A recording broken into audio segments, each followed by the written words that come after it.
vraiment, je laisse au Saint-Esprit de continuer à agir, de continuer à faire, de continuer à se glorifier au milieu de nous. Et je sais qu'il va nous amener dans un lieu sûr. J'étais dans 1 Corinthiens chapitre 14, verset 33. La Bible dit, car Dieu n'est pas un Dieu de désordre, mais de paix, comme dans toutes les églises des saints. C'est vrai que nous voulons la paix dans nos vies. Je veux que l'Éternel t'accorde de la paix dans tout ce que tu es en train de faire.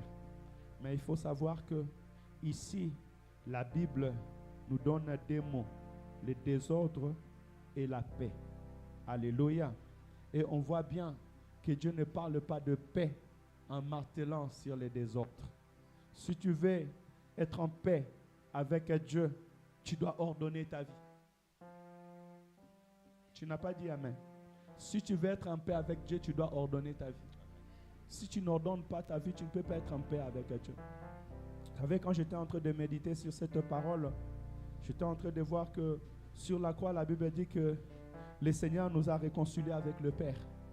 Mais avant de nous réconcilier avec le Père, qu'est-ce qu'il a fait? C'est en donnant son sang. C'est en payant un prix, afin que nos péchés soient ôtés. Parce que si les péchés restaient en nous, on ne pouvait pas être en paix avec Dieu. Alléluia. Voilà donc tout enfant de Dieu. Si tu veux vivre en paix avec Dieu, tu dois d'abord commencer à ordonner ta vie. Tu peux regarder ta vie. Est-ce que tu es en ordre avec Dieu?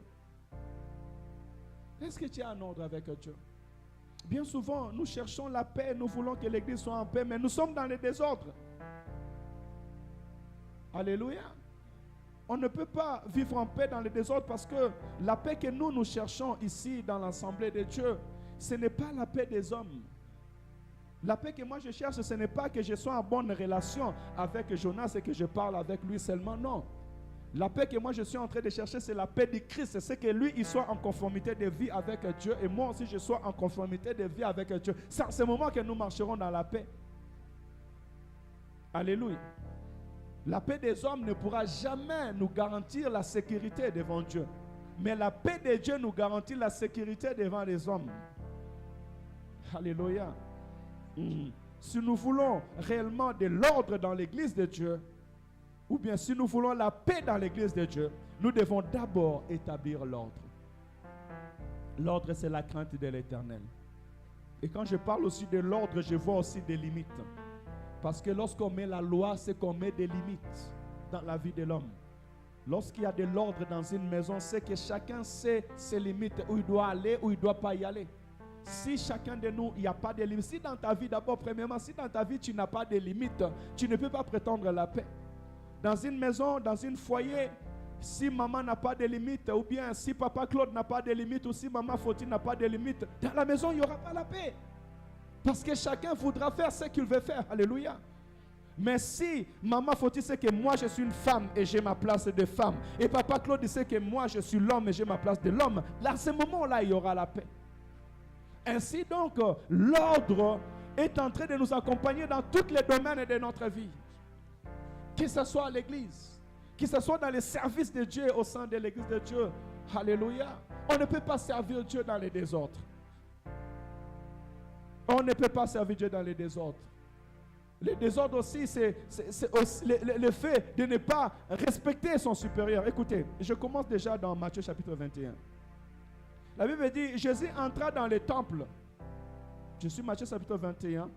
Je commence à partir du verset 12. Jésus entra dans le temple. Il chassa tous ceux qui vendaient et qui achetaient dans le temple. Et il renversa les tables des changeurs de monnaie et des sièges des vendeurs de pigeons. Il leur dit, il est écrit, mon temple sera appelé une maison de prière. Alléluia. Il n'a pas commencé en le faisant les remarques en disant que mon temple sera appelé une temple de prière ou bien ma maison sera appelée une maison de prière. Il a commencé d'abord à chasser ceux qui vendaient des pigeons. Alléluia. Il a commencé d'abord à enlever ceux qui ne rendaient pas gloire à Dieu. Ainsi, je dirais que le temple là, c'est ta vie. Avant même que tu commences à devenir un homme et une femme de prière, commence d'abord à mettre de l'ordre. Mais nous faisons souvent le contraire. Nous voulons devenir des hommes de prière, des femmes de prière, mais nous ne voulons pas mettre de l'ordre dans notre maison. Nous ne voulons pas mettre de l'ordre dans notre vie. Or, Jésus, là, l'homme, il vient, je bénis Dieu parce que lorsque j'ai écrit ce verset, et directement ce verset m'est venu en esprit.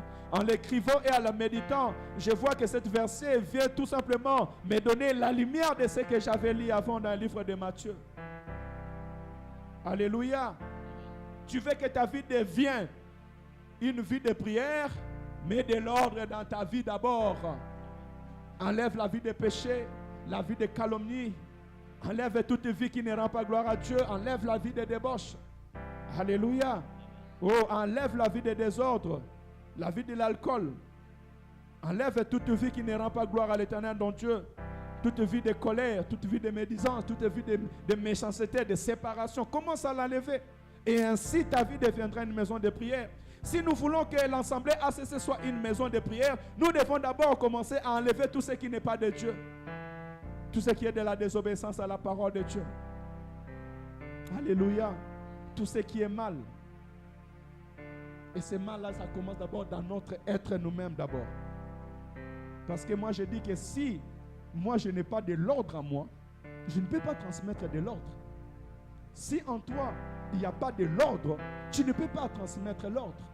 L'ordre, c'est d'abord l'homme intérieur. Parce que celui qui s'est fait des limites, c'est celui qui a l'ordre en lui. Et c'est en ces moments-là que je pourrais transmettre de l'ordre. Mais si en moi, je n'ai pas de limites, je transmettrai que les désordres. Ainsi donc, je demande à l'Église de Dieu, si nous voulons que cette maison soit une maison de paix, si nous voulons que cette maison soit une maison de prière, nous devons mettre de l'ordre. Et chacun de nous doit commencer d'abord à mettre de l'ordre dans sa vie. Qui suis-je? Qu'est-ce que je suis en train de faire? Où vais-je? C'est très important. Et je dirais, lorsqu'on nous a donné de l'ordre, c'est comme si il y a le code de la route. Pourquoi il y a le code de la route? Il y a le code de la route afin que toute personne puisse, lorsque tu es dans la route, tu puisses savoir quand il faut s'arrêter, quand il faut avancer, quand il faut dépasser. Et chacun de nous, lorsqu'il est en train d'obéir sa bande, en ce moment, vous verrez qu'on peut être dans l'autoroute. Il peut y avoir des milliers de voitures. On peut tous rouler à 120 km/h. Mais parce que chacun obéit à sa bande, parce que chacun connaît ce qu'il est en train de faire, ainsi vous ne voyez pas les dégâts. On a beaucoup de dégâts parce que nous ne savons pas respecter notre route, respecter notre bande. Ainsi, je demanderai à tout le monde, et comme Maman Fautier est là et Papa Claude, laisse que ces paroles soient aussi pour vous au nom de Jésus-Christ. Oh, je disais, si vous voulez que votre maison soit une maison de paix, si vous voulez que votre maison soit une maison de prière, que chacun puisse respecter sa bande. Que la femme soit une femme et que l'homme soit un homme et nous soyons bénis. Serviteurs, servants de Dieu dans l'Assemblée ACC, si chacun sait que moi je suis serviteur, devant moi j'ai un pasteur, je suis serviteur, j'ai un engagement devant Dieu, on sera béni. Écoutez, et quelque chose de grave, la Bible dit que maudit soit celui qui fait l'œuvre de Dieu avec négligence. Mais si nous faisons l'œuvre de Dieu avec négligence et nous prétendons être en paix avec Dieu, non, nous ne sommes pas en paix avec Dieu. Lorsqu'on prend un engagement avec Dieu, on doit le faire avec tremblement. Tout à l'heure, j'étais même sur la place et j'ai vu une soeur qui a pris l'engagement pas longtemps. Et je la vois parler, je lui dis, mais maman, tu fais quoi? Même aujourd'hui, tu t'es pas préparé pour venir à l'église, mais tu as pris l'engagement pour Dieu. Et je l'ai dit, c'est verset, la Bible dit, maudit soit celui qui fait l'œuvre de Dieu avec négligence. Comment tu veux être en ordre avec Dieu quand tu prends l'engagement avec Dieu et tu ne le fais pas, et en même temps, mais tu cherches le combat avec Dieu? C'est ça aussi qu'on appelle le désordre. Alléluia. Écoutez, je vais aller plus loin. La Bible dit, car Dieu ne nous a pas destinés à la colère, mais à l'acquisition du salut par notre Seigneur Jésus-Christ. Si la Bible dit Dieu ne nous a pas destinés à la colère, cette colère, ce n'est pas ta colère quand tu es fâché, non. C'est le jugement dernier. Alléluia. Donc si nous venons à l'église, nous ne venons pas nous accompagner pour aller à la colère de Dieu, au jugement de Dieu. Je prépare un peuple pour les saluts. ACC prépare un peuple qui va aller à la rencontre de son Seigneur et Sauveur Jésus-Christ. Alléluia. Lorsque Dieu me montrait la vision, ou là où j'étais en train de partir, j'ai entendu des voix qui disaient: béni soit le nom du Seigneur Jésus, béni soit le nom de celui qui nous a rachetés, béni soit le nom du Seigneur Jésus, béni soit le nom de celui qui nous a rachetés. Ça veut dire que derrière moi, avec moi, il y a un peuple qui sont destinés à aller rendre gloire à l'Éternel, à bénir le Dieu qui les a rachetés. Donc je ne suis pas destiné à la colère. Je ne suis pas destiné en enfer. C'est ce que je veux dire. Tu n'es pas destiné en enfer. On ne vient pas ici à l'église pour aller en enfer. On ne vient pas ici à l'église pour que nous finissions en enfer. Alors nous devons mettre de l'ordre. Parce que ce qui se passe à l'église aujourd'hui nous amène en enfer. Ce qui se passe aujourd'hui nous pousse à nous diviser, nous pousse à nous quereller, nous pousse à nous jalouser. Les gens viennent à l'église mais avec la colère dans leur cœur, avec la haine dans leur cœur. On ne peut pas se supporter les uns les autres, avec les désordres, avec la haine. C'est pour nous amener en enfer. On peut venir prier, on peut faire bon, on peut connaître tous les versets de la Bible, mais si nos cœurs ne sont pas réconciliés en nous-mêmes, nous allons en enfer. Moi, je ne vais pas aller en enfer. Et je ne vais amener personne en enfer. Parce que cela n'est pas ma voie, ce n'est pas mon travail, ce n'est pas ce que l'Éternel m'a envoyé de faire. L'Éternel m'a envoyé de préparer un peuple qui va aller bénir son Saint-Nom. Alléluia, maman, ma passa. Alléluia. Tous ont mis préparé pour toi en ensemble. Tous ont mis préparé pour toi qui est nali felo. Alors la division nous amènera en enfer. La haine nous amènera en enfer. Le querelle nous amènera en enfer. La jalousie nous amènera en enfer. Le manque de tempérance nous amènera en enfer. La désobéissance nous amènera en enfer. Voilà pourquoi nous devons mettre de l'ordre. Alléluia, parce que ce n'est pas notre destinée. Odyssée dit qui est mort pour nous, afin que soit que nous veillons, soit que nous dormions, nous vivons ensemble avec lui. Ça aussi, c'est l'assurance que le Seigneur nous donne. En tout temps, Dieu est avec nous. Alléluia. Parce qu'il nous a acquis. Écoutez verset 11.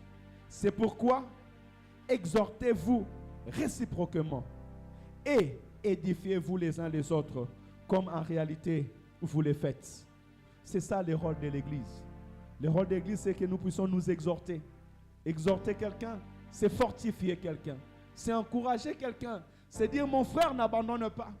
Ma sœur, n'abandonne pas la foi. Mon frère, lève-toi.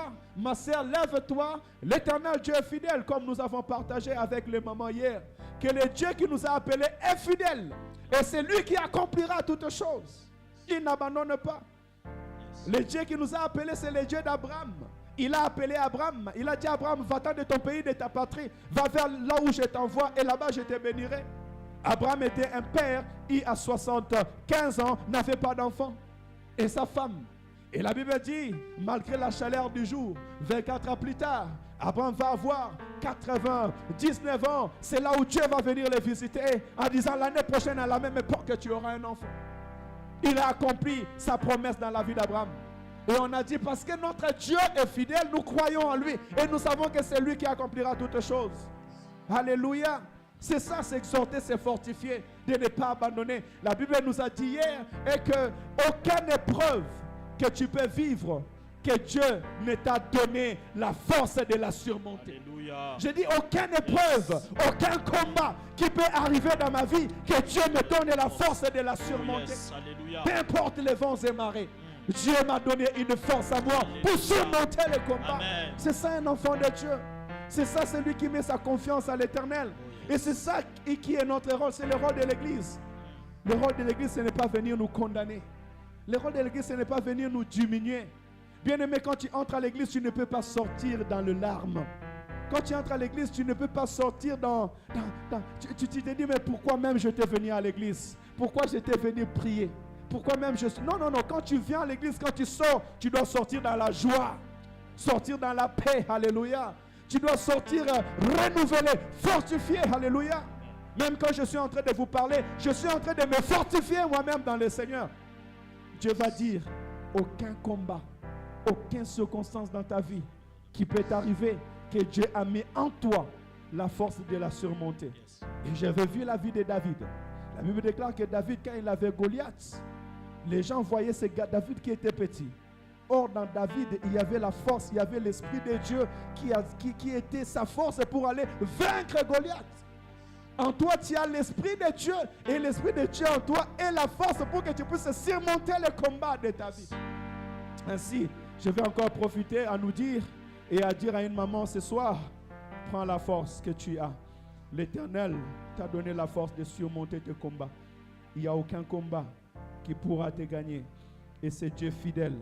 Lui-même le fera. Alléluia. Dieu le fera. Il nous conduira jusqu'au bon port. La Bible dit, l'Éternel est mon berger. Je ne manquerai de rien. Il me conduit vers le vert pâturage. Oh, il ondule ma tête et ma coupe déborde. Oui, le bonheur et la grâce m'accompagneront tous les jours de ma vie. Et j'habiterai dans la maison de l'Éternel jusqu'à la fin de mes jours. Il n'y a rien qui m'empêchera de vivre dans la maison de l'Éternel. Sa houlette et son bâton me rassurent. Alléluia. Alléluia. Soyez fortifiés dans le Seigneur. Soyez fortifiés dans le Seigneur.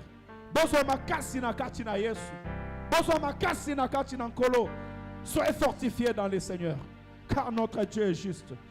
Alléluia. Écoutez, la Bible dit, écoutez, nous vous prions, frères, d'avoir de la considération pour ceux qui travaillent parmi vous, qui vous dirigent dans le Seigneur et qui vous exhortent. C'est ça ce que dit la Bible. C'est ça l'esprit de la vérité. Et la parole de Dieu ne peut pas se contredire. L'Église ne peut pas commencer à dénigrer son pasteur. Alléluia. Un enfant de Dieu. Bien-aimé, moi comme je suis là, le pasteur qui m'a encadré, qu'est-ce qu'on n'a pas parlé mal de lui? Qu'est-ce qu'on n'a pas dit de lui? Mais jamais un mot dans ma bouche. Vous savez, quand je vais visiter mon pasteur, je ne vais jamais le main vide. J'achète, je prends les courses, je vais vers celui pour les saluer. Et quand il me voit, il dit, mais toi, c'est pour cela que les gens disent que toi, tu me bandes les yeux. Je dis non. C'est comme ça on honore un serviteur de Dieu. Un serviteur de Dieu, on ne l'insulte pas, on ne le dénigre pas. Et surtout devant l'assemblée, surtout celui que tu appelles Père. Alléluia. La Bible nous dit que nous devons avoir envers eux la considération, ceux qui travaillent dans la maison de l'Éternel, pour ceux qui vous dirigent dans le Seigneur et qui vous exhortent. C'est ça l'esprit de la vérité. Et elle ne peut jamais se contredire. Et nous devons tous nous plier à la volonté de Dieu. Parce que servir Dieu, c'est difficile. Il arrive des fois où moi et ma femme, elle dit, mais papa, tu n'es jamais à la maison. Je suis là, tu me laisses, tu pars. Et quand je sors, je l'ai dit, quand je sors pas pour aller voir une femme. Je ne sors pas pour aller m'amuser. Je sors parce qu'il y a mon frère qui pleure, il y a ma soeur qui pleure, parce que l'Église a besoin de moi. Tous ces temps, tous ces sacrifices. La Bible dit ici, ayez pour eux beaucoup de l'affection à cause de l'œuvre. Ayez pour eux beaucoup d'affection à cause de leur œuvre. À cause de l'œuvre que nous sommes en train de faire. À cause du temps que nous sommes en train de prier, de chercher la face de Dieu. L'Église n'a pas encore rassemblé l'argent de la salle, mais on a déjà payé la salle. On ne sait pas comment. Chaque mois, nous faisons 800 € pour payer cette salle. Donc, c'est un engagement que nous avons pris avec l'Éternel. À 1h, à 2h du matin, nous sortons pour aller intercéder, prier. Alléluia. Et si nous voulons être bénis, nous devons nous conformer à la parole de Dieu. Et je me demande, mais comment est-ce qu'on veut la gloire de Dieu sans que nous puissions nous conformer à la parole de l'Éternel? Écoutez, la Bible dit, Jésus-Christ, devant Jean-Baptiste, Jean-Baptiste va dire à Jésus, c'est toi qui dois me baptiser. Parce que Jean-Baptiste voyait qu'il était grand. Il avait même dit de Jésus, et que celui qui vient après moi est plus grand que moi. Il est plus puissant que moi. Je ne suis pas digne de délier les parois de ses sandales. Mais Jésus, qu'est-ce qu'il va répondre à Jean-Baptiste? Il est convenable que nous fassions la volonté de Dieu. Alléluia. Pourquoi? Parce que quand il avait porté le corps humain, il s'est fait enfant, il s'est fait petit. Il devait donc obéir à la volonté et à la voix du Père. Est-ce que nous sommes prêts à obéir à la voix de Dieu, à la voix du Père?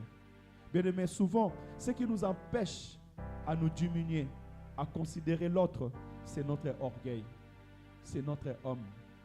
Or, la Bible me dit Celui qui cache ses transgressions ne prospère point. Mais celui qui l'avoue et les délaisse obtient miséricorde. Il est donc très important, frères et sœurs, dans le Seigneur, que nous puissions avoir de la considération pour tous ceux qui travaillent dans la maison de l'Éternel.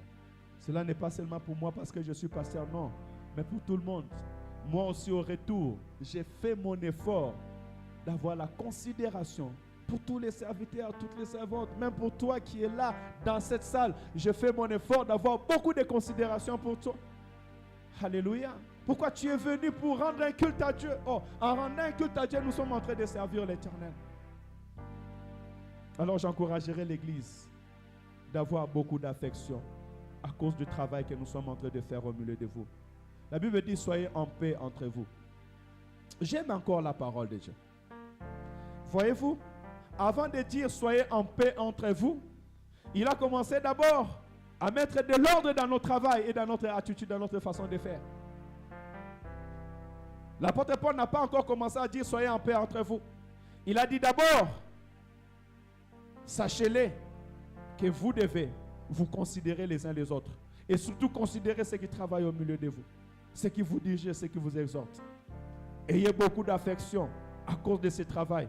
Et soyez en paix entre vous. Soyez en paix entre vous. Malheureusement, aujourd'hui, qu'est-ce que nous constatons? Il n'y a aucune considération pour ceux qui travaillent au milieu de nous. Et non seulement il n'y a aucune considération, il n'y a même pas la paix au milieu de vous. Au milieu de nous, il n'y a pas la paix. Un maman qui ne parle pas avec l'autre maman. Un maman qui ne supporte pas l'autre maman. On ne supporte même pas de s'échanger et on ne se supporte même pas qu'il y ait la contradiction. Mais comment nous allons avancer s'il n'y a pas la contradiction? Alléluia. Bien-aimé, je dis que le Saint-Esprit continue à faire son œuvre. Je répète, que le Saint-Esprit continue à faire son œuvre. Que Dieu continue à faire son œuvre au sein de son ensemble, afin que nous atteignions cette statue que l'Éternel attend de nous. Nous vous prions aussi, frères, avertissez ceux qui vivent dans les désordres. Vous voyez, ça revient. Hein? Dieu n'est pas un Dieu de désordre et de paix. Mais au verset 14, il nous dit, nous vous prions aussi, frères, avertissez ceux qui vivent dans les désordres. C'est le rôle de l'Église de nous avertir. Toi qui veux la paix, ne vis pas dans les désordres. N'amène pas ta vie dans les désordres. Quand l'apôtre est en train de dire des désordres, c'est ceux qui vivent dans l'iniquité, dans les péchés. Ceux qui ne veulent pas se conformer à la parole de l'Éternel. C'est ce que la Bible veut dire comme désordre. Conforme ta vie à la parole de Dieu. Fais l'effort, prends la décision. Bien-aimé, dans la vie, il faut prendre des décisions. Ce qui a fait avancer la vie de l'homme, c'est les décisions que tu prends. C'est les engagements que tu prends dans ta vie. Comment tu veux mener ta vie? Comment tu vois ta vie aujourd'hui et demain avec Dieu? Celui qui ne sait pas prendre des bonnes décisions dans sa vie, ben ça sera difficile qu'il mette de l'ordre aussi dans sa vie. Ensuite, tu nous diras, consoler ceux qui sont abattus, supporter les faibles, user de la patience envers tous. Alléluia.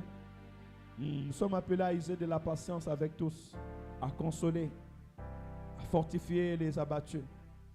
Mais j'ai aimé parce qu'il a commencé d'abord dans l'ordre. Parce que s'il n'y a pas de l'ordre, même celui qui est en train de user de la patience avec toi, à un moment, il va se fatiguer. Amen. Mon père nous a limbi ça au gars. Au salara ma belle limbition. Et maman foti. Le papa Claude, au sein ma belle à limbition.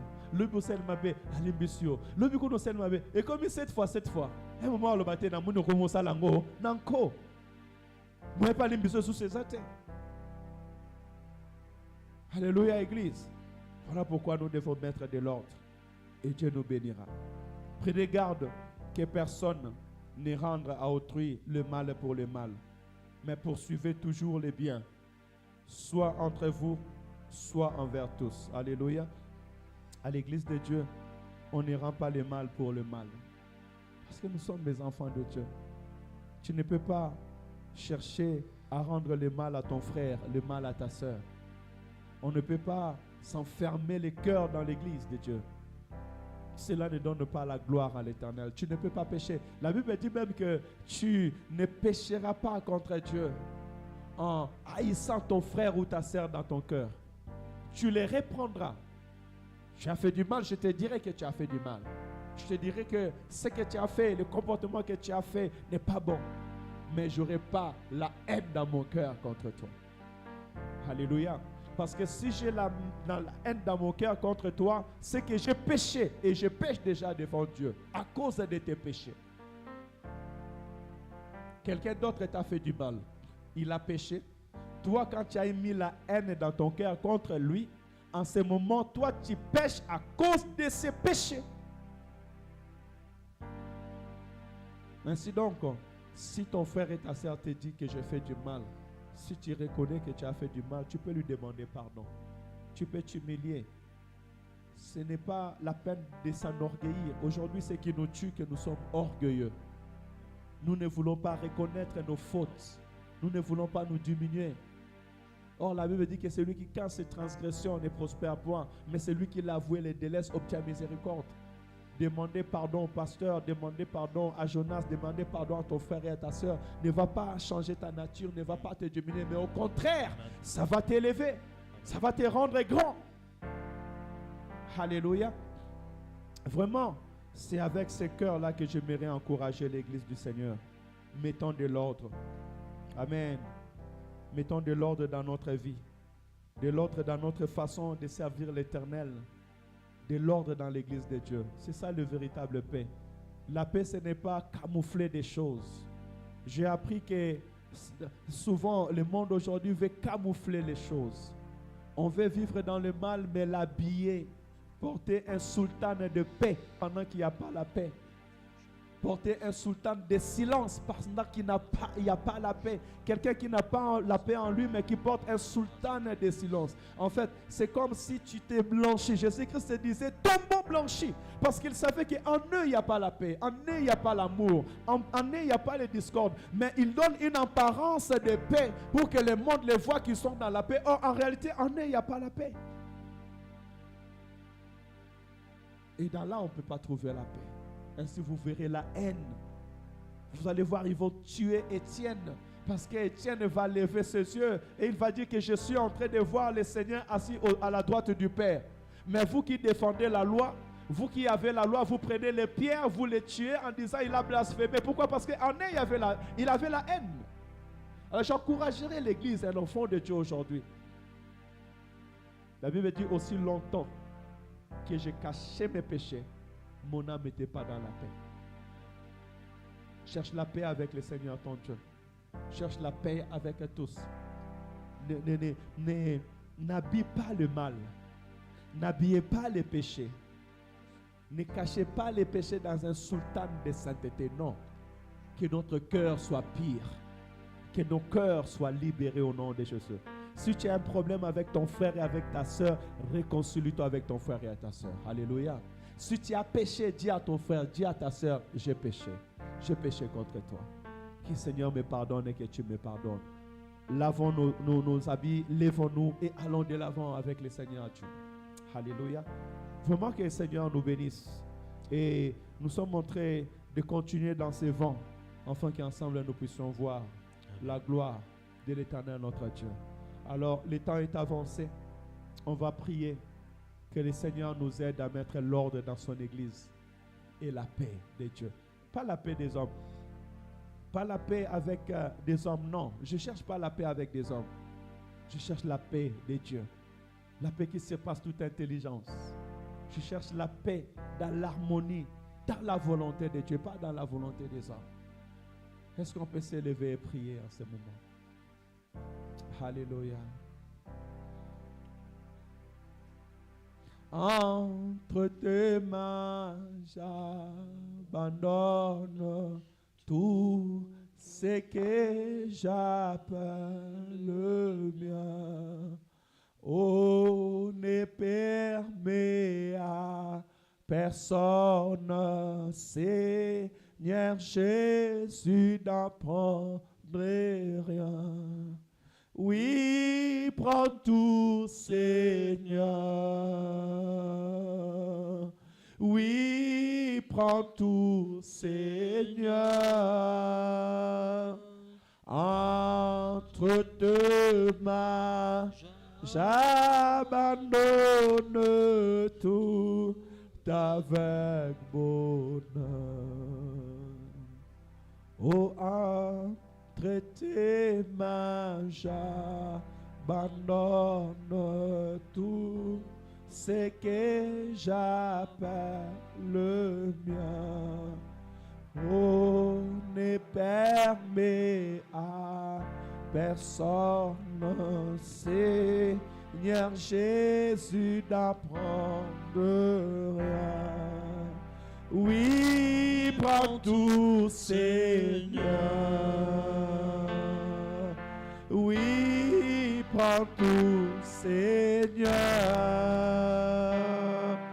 Entre tes mains, j'abandonne tout avec bonheur. Commence à abandonner ta vie. Dis à Dieu de mettre de l'ordre dans ta vie. Dis à Dieu de t'aider à mettre de l'ordre dans ta vie. Dis à l'Éternel de mettre de l'ordre dans ta maison au nom de Jésus-Christ. Bien-aimé, si tu vis dans le désordre, si tu vis dans le péché, si tu vis dans l'iniquité, si tu vis dans la haine, dans la colère, dans la jalousie, dans les querelles, en se rendant dans le mal pour le mal, dis à l'Éternel de te pardonner au nom de Jésus. Éternel Dieu de gloire, oh, je t'ai pris de mettre de l'ordre dans mon âme, de mettre de l'ordre dans mon esprit, de mettre de l'ordre dans ma vie, Seigneur. Père éternel, je te prie de mettre de l'ordre en moi au nom de Jésus, de mettre de l'ordre dans ma vie, Père éternel, quotidien, de l'ordre dans ma vie pastorale, de l'ordre, Père éternel, Seigneur, dans ma santé, dans mon esprit, de l'ordre dans ton église, éternel Dieu de gloire. Seigneur, je te prie de mettre de l'ordre au tendre Père. Seigneur, pardonne, Seigneur, nos vies. Pardonne tout désordre, Père éternel, tout vie de désordre dans l'église, tout vie de désordre dans ton service. Seigneur, aie pitié, pardonne-nous, Seigneur. Pardonne chaque serviteur, chaque servante qui amène le désordre dans l'église, tendre Père. Je te prie de pardonner l'église. Pardonne-moi, Père éternel, d'avoir accepté les désordres. Pardonne-moi, Père éternel, Seigneur, d'avoir accepté le manque de considération, tendre Père. Seigneur, pardonne-nous car nous n'obéissons pas à ta parole. Pardonne-nous, Père éternel, car chacun de nous a su sa propre voie. Pardonne-nous, Père éternel, car nous n'avons pas considéré ceux qui nous ont dirigés, ceux qui nous dirigent. Pardonne-nous, Père éternel, car nous n'avons pas eu, Père éternel, de l'affection auprès, Père éternel, de ceux qui travaillent dans ta maison, éternel Dieu de gloire. Je te prie de nous pardonner, de pardonner ton église, Seigneur, de pardonner tes serviteurs et servantes, de pardonner tes enfants, tendre Père, au nom de Jésus. Kolo yokela bisomawa, yokela église na yomawa, yokela basantu mawa, Père éternel, limbisa ACC, limbisa église au Père nanga, limbisa basalunion sonakati na église, au nom de Jésus, limbisa biso Père éternel. Seigneur, mets de l'ordre dans nos cœurs, mets de l'ordre dans nos esprits, mets de l'ordre dans nos âmes, mets de l'ordre en nous, Père éternel. Oh, dans le nom de Jésus, Seigneur, mets de l'ordre. Tu as ordre na bomo et na biso, tu as ordre na kati na église na yo, tu as ordre, Père de Tout-Puissant. Tu as ordre, Ikabara Manda Yanda, Yakako, tu as ordre na kati na église, Yakako, tu as ordre, Père éternel, au nom de Jésus-Christ. Kolo, tu as ordre na kati na église, tu as ordre na kati na basantu, tu as ordre, Père éternel, na kati na église na yosa, au nom de Jésus-Christ. Kolo, Yakako, tu as ordre, enfant de Père éternel, bisoto kalamana yo, to sali na yo, Père éternel, côté sa ordre na mabala na biso, côté sa ordre, Père éternel, na bandako na biso, au nom de Jésus. Seigneur, je prie pour tous les départements de l'église, mets de l'ordre dans tout département de l'église, dans chaque département de cette église. Seigneur, viens mettre de l'ordre au nom de Jésus, dans notre vie, Père éternel, dans notre relation quotidienne, Père éternel, dans nos attitudes, dans nos comportements, éternel Dieu de gloire. Viens mettre de l'ordre, viens mettre de l'ordre, tendre Père, au nom de Jésus-Christ, afin que nous te servons, afin que nous allons de l'avant, afin que nous vivons dans la paix, Seigneur, au nom de Jésus. Bien-aimé, tu vas dire à Dieu de donner la paix dans son église, de nous donner une paix stable. Dis à Dieu de donner la paix dans ta vie et la paix dans ta maison. Une paix stable, la paix de Dieu, la paix qui dépasse toute intelligence. Jésus-Christ va dire, je vous donne ma paix et je vous laisse ma paix. La paix que le monde ne peut pas vous donner. Ne cherchez pas la paix au monde. Ne cherchez pas la paix dans les choses du monde, dans tes relationnels des hommes. Ne cherchez pas la paix, mais cherche la paix de Jésus, la paix de Dieu. Que ta communion avec ton frère et ta sœur soit une communion véritable et saine en Christ. Et c'est là que tu trouveras réellement le véritable paix. Est-ce qu'on peut prier dans le nom de Jésus? Éternel, je te prie d'accorder la paix dans ton église. Mais le véritable paix, Seigneur. La paix que le monde ne peut pas nous donner. La paix que la camaraderie ne peut pas nous donner. La paix, Père éternel, Seigneur, que le regard des gens ne peut pas nous donner. Seigneur, je te prie de mettre la paix parce que tu es le Dieu de paix. Mais que ta paix vienne dans cette église. Que ta paix vienne régner, Père éternel. Que ta paix vienne prendre place. Vienne être enracinée dans cette église. Au nom de Jésus-Christ. La paix que toi tu nous donnes. La paix de la vérité à ta parole. La paix, Père éternel, de ta résurrection. La paix de ton assurance. La paix, Père éternel, que tu es avec nous. La paix de la vérité de ta parole. La paix de la lumière, Père éternel, de ta parole. La paix que tu nous donnes. C'est que l'homme ne peut donner. La paix que tu nous donnes. C'est que les gens de ce monde ne peuvent pas nous donner, Saint d'Israël. La paix que l'argent ne peut pas nous donner. La paix que la femme ne peut pas nous donner. La paix, Père éternel, que le monde ne peut même pas en avoir, éternel Dieu de gloire. Seigneur, accorde la paix dans ton église, la paix dans nos relations, Père éternel, la paix, Saint d'Israël, dans nos sentiments, la paix dans nos comportements, dans nos regards. Papa, je te prie de donner la paix dans la vie de mon frère et de ma soeur, dans la vie de cette soeur qui ne parle pas avec l'autre soeur, dans la vie de ces frères qui ne parlent pas avec l'autre frère. Viens donner la paix, Père éternel, dans la vie, tendre Père Saint d'Israël, de nos frères et de ses sœurs, au nom de Jésus. La paix dans nos couples, la paix dans nos relations, Papa, de couple, la paix dans notre travail, la paix, Saint d'Israël, dans cette œuvre, tendre Père, au nom de Jésus-Christ.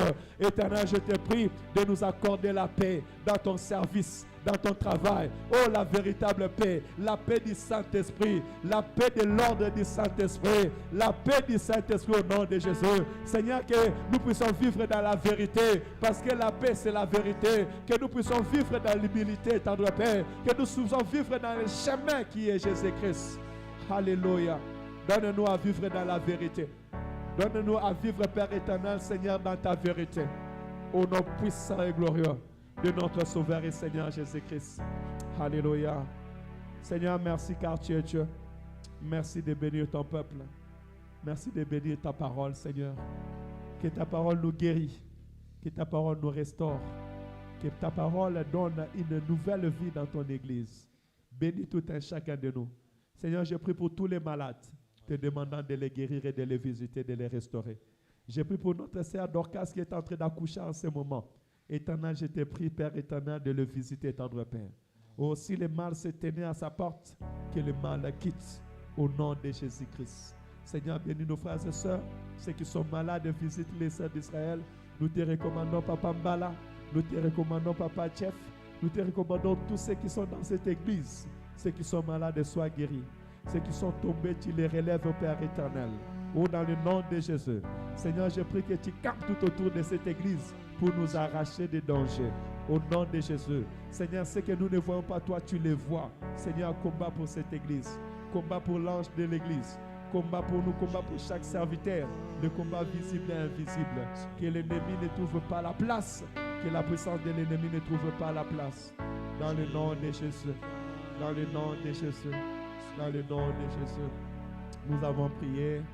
Amen, amen, amen. Que le Seigneur vous bénisse abondamment. Nous allons offrir à l'Éternel notre Dieu ce dont nous lui avons apporté. La parole déclare que tu ne te présenteras pas devant Dieu le main vide. Donc nous allons offrir à l'Éternel ce que nous avons préparé pour pouvoir lui donner parce qu'il est digne. Il est digne de recevoir nos offrandes. Alléluia. Et si tu n'avais pas donné ta participation de la salle, tu peux le faire. Si tu n'avais pas donné ta dîme, tu peux le faire. Oh, tu es notre Jéhovah, tu es élevé. Jéhovah, tu es notre Jéhovah, tu es élevé. Jéhovah, tu es notre